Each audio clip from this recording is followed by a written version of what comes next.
раньше пароходы ходили, корабли, пароходы ходили. А сейчас нет.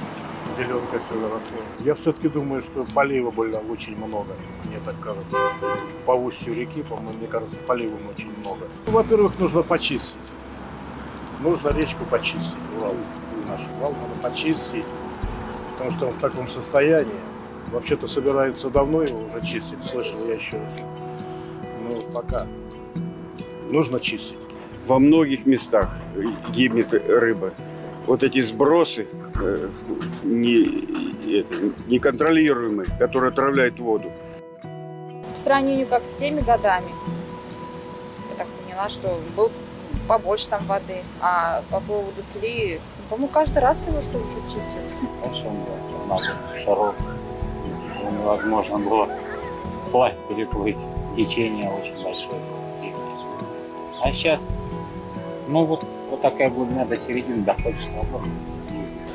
Нужно очищать реку, очищать, чтобы она чистая была, чтобы не было никаких сбросов, которые загрязняют реку. Урал. Вот и все, наверное. Какие-то средства выделять.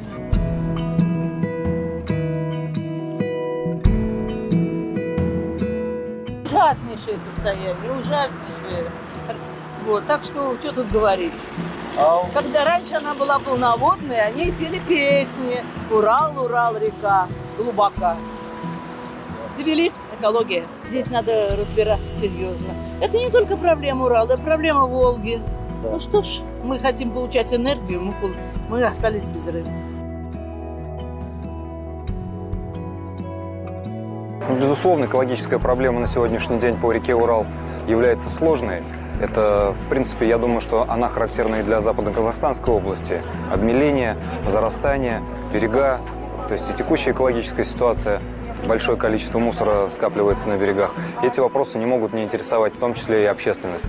Сегодня одним из основных моментов, которые удалось реализовать в рамках проведения вот этой историко-культурной, спортивной, туристической экспедиции сплава по реке Урал, является как раз тот факт, что общественность обратила внимание на проблемы реки Урал. Причем это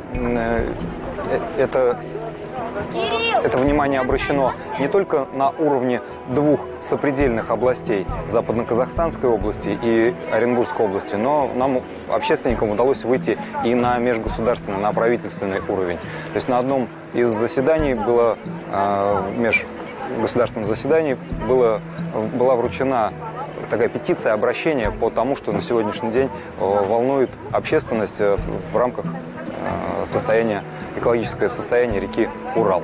Вот. И результатом стало то, что президентом Российской Федерации совместно с президентом Республики Казахстан было подписано межправительственное соглашение по этому поводу. 25-26 числа состоятся консультации, которые будут проходить совместно с экологами, ведущими учеными, которые дадут рекомендации о том, где мы на сегодняшний день находимся и что нам необходимо делать для того, чтобы решить экологические проблемы реки Урал.